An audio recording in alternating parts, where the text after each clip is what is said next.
আসন্ন নির্বাচনকে সামনে রেখে অনেক কাজ আমরা সম্পন্ন করেছি। সবচেয়ে বড় কাজ যেটা করেছি সেটা হচ্ছে যে একটা ভোটার তালিকা হালনাগাদ করা, বাড়ি বাড়ি গিয়ে। এটা একটা বিশাল কাজ।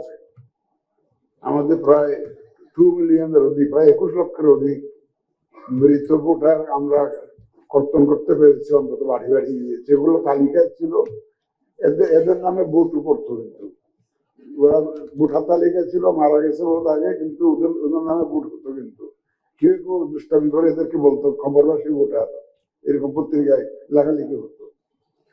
আমাদের নারী ভোটারদের সংখ্যা ছিল অনেক কম, প্রায় 30 লক্ষ ডিফারেন্স ছিল, অথচ আমাদের কিন্তু অলমোস্ট 50% কিন্তু নারী। 30 লক্ষ ভোটার কম ছিল, সেই ব্যবধানটা আমরা অনেক কমিয়ে আনতে পেরেছি আমরা বাড়ি বাড়ি যাওয়ার কারণে। যাকে একটা ভোটার তালিকাটাকে হালনাগাদ করার মাধ্যমে আমরা একটা অত্যন্ত বড় কাজ সম্পূর্ণ করেছি। মোটামুটি এই নির্বাচন অনুষ্ঠানটা সুষ্ঠুভাবে সুন্দরভাবে করার জন্য যা যা প্রস্তুতি নেওয়া দরকার, এই ক্ষেত্রে আমরা অনেক এগিয়ে গেছি। দেখুন, এটা কিন্তু আমাদের কাছে কেবল আনুষ্ঠানিকতা নয়। আজকে যে আপনাদের সাথে আমরা আলাদা বসছি, আনুষ্ঠানিকতা নয়। প্রত্যেকটা নির্বাচনের আগে, জাতীয় নির্বাচনের আগে যেমন আলোচনা হয়, আমরা একটু দেরিতে শুরু করলাম। এটার একটা কারণ আছে। এক নম্বর হচ্ছে যে সংস্কার কমিশন হওয়ার কারণে, এই সংস্কার কমিশন কিন্তু আপনাদের বিভিন্ন স্টেক হোল্ডারের সাথে আমাদের পক্ষ হয়ে অনেক আলাপ আলোচনা ইতিমধ্যে সেরে ফেলেছে। আমাদের ইলেকট্রাল রিফর্মস কমিশন বিভিন্ন স্টেক হোল্ডারের সাথে, আমি দেখেছি, if I remember correctly, they had almost 80+ sessions with different stakeholders in different parts of the country, different groups এর সাথে। ধরুন আমাদের কাজটা ওনারা হালকা করে দিয়েছে। আবার কনসেনসাস কমিশনে অনেক আলাপ আলোচনা হচ্ছে যে কিভাবে ফেয়ার ইলেকশন করা যায় ইত্যাদি কারণে আমরা আমাদের বার্ডেনটা অনেকটা হালকা হয়ে গেছে। তারপরেও আমরা বলবো যেটুকু গ্যাপ আছে সেইটুকু আপনারা আজকে ফিল আপ করে দিবেন ইনশাল্লাহ। আমাদের নলেজের মধ্যে, আমাদের কর্মকাণ্ডের মধ্যে যদি কোনো গ্যাপ থাকে সেটা আপনারা ফিল আপ করে দিবেন। আমরা এবার কিছু নতুন জিনিস হাতে নিয়েছি। আমাদের হুমায়ুন ভাই বলছিলেন যে ইনোভেশন, কিছু এটা যদি ইনোভেশন বলতে চান, ইনোভেশন বলতে পারেন, কারণ এগুলো শাস্ত্রে ছিল, বাস্তবে ছিল না। যেমন ধরেন পোস্টাল ব্যালট, এটা আইডিয়া ছিল, কিন্তু এটা কোনো প্রয়োগ ছিল না। সবসময় প্রত্যেক বছর দেখা গেছে প্রত্যেকটি ইলেকশনের আগে যে আমাদের এক্সপার্টিসদের একটা ভোটিং রাইটস আছে, এটা আমরা স্বীকার করি, কিন্তু এটা কোনো করার ব্যবস্থা নেই। আমরা এই কাজটাতে এখন খুব জোরে জোরে হাত দিয়েছি। আইটি সাপোর্টেড পোস্টাল ব্যালটের মাধ্যমে অনেক পরীক্ষা নিরীক্ষা করে আমাদের অনেক এক্সপার্টদের ওপিনিয়ন নিয়ে আমরা একটা অপশন বের করেছি অ্যাপ্রোপ্রিয়েট, যেটাকে আমরা লাক্সই, আমরা এই মুহূর্তে লাক্সই বলতে পারি, অপশন বলতে পারি, কারণ অনেক অপশন স্টাডি করার পরে এটা আমরা বের করেছি আমাদের বিশেষজ্ঞদের সহায়তায়।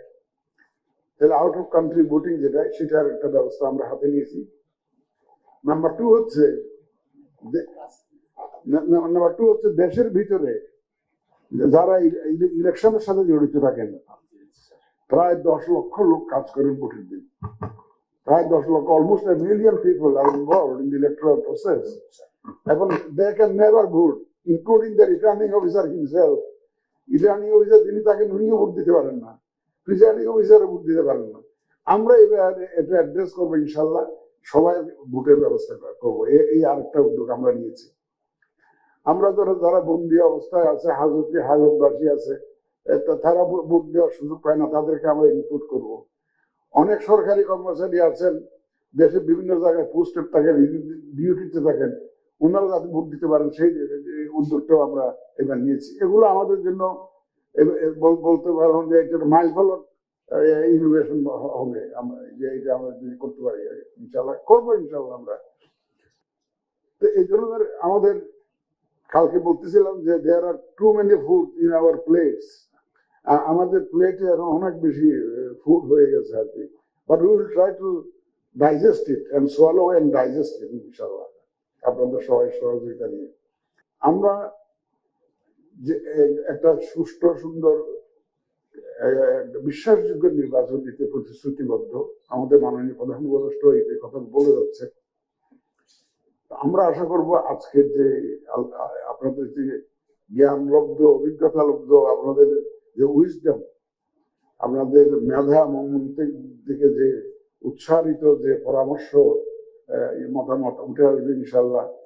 আমি মনে করি এটা আমাদেরকে অত্যন্ত, আমাদের কাজকর্মে এই অত্যন্ত গুরুত্বপূর্ণ ভূমিকা রাখবে। আমি আজকে আমরা শুনবো বেশি, বলবো কম, তারপরেও অনেক বেশি বলে ফেলেছি। যাই হোক, আশা করি আমি আপনাদের কাছ থেকে মূল্যবান পরামর্শ পাবো, যে পরামর্শ আমাদেরকে আমাদের পথ চলায় সহায়ক হবে এবং সাহায্য করবে।